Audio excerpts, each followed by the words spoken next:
So in this video, we're going to talk about Canopy Growth, and the question is it too late to invest in the company? This is the daily chart, and to quickly answer that question, we must zoom out to the monthly chart. And as you can see from the monthly chart, prices are near all-time lows. This area we call the accumulation area. Now, before we continue with the analysis, let's look at some of the fundamentals. So before Canada legalized marijuana in 2018, Canopy was seen as a top cannabis stock, an industry leader, and arguably one of the best stocks to invest in for people who were bullish on the prospects of marijuana reform.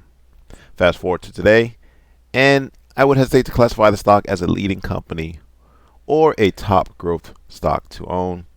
Now, there are larger cannabis companies than Canopy out there, and it hasn't been much of a growth business of late. It has been slashing costs and pivoting to an asset-light model in order to conserve capital.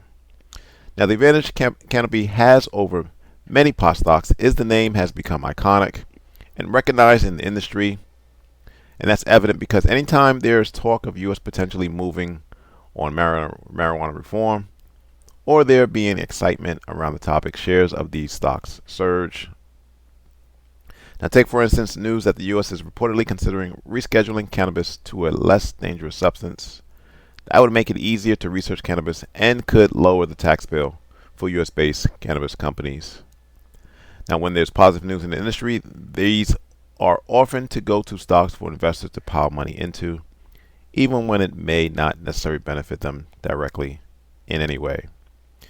Now, Canopy has been trimming its business to become leaner and in a better position to potentially enter the U.S. cannabis market. During the last 3 months of the fiscal year, it did generate positive year-over-year growth of around 7%. But historically, the company has struggled to generate meaningful and consistent growth. All right, so those are some of the fundamentals. Kind of getting back to the technicals. Again, this is the monthly chart, and you have a big level of resistance, which was support at the $22.50 level, but that's not where prices are at the moment. And so your nearest ceiling is going to be at this $11.50 level.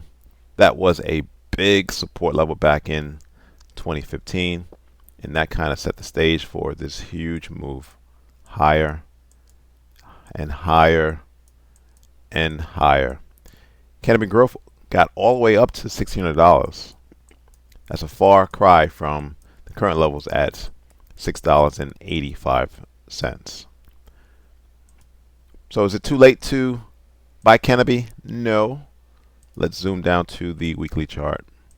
And I do need to make some adjustments on the chart, as we did have some volume kick in back in March of this year. And in the process, it did form a weekly bias level at $3.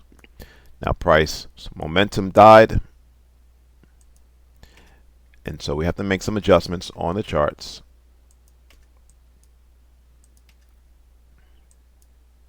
Scrolling down to the daily chart,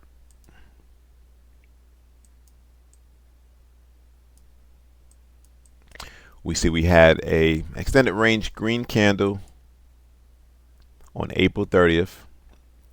This was a rallying price. Base and rally price almost came back to that level and then shot higher. However, momentum is to the downside, and so this quasi daily bias level zone was breached. And as you can see, you have your momentum indicators now pointing down. And so is it too late to buy Canopy? No. Although prices are at the support level, dynamic support at the 200-day moving average in yellow and the 100-day moving average in white, the chart suggests prices are going lower, as RSI, although close to being oversold, is not in oversold territory as of yet. But the best levels are going to get long. It's going to be sub $5, as you do have a daily bias level near that $3.25, But the big level that I am eyeing is this weekly buyer's level at $3. Thanks for watching. Subscribe. Please like the video.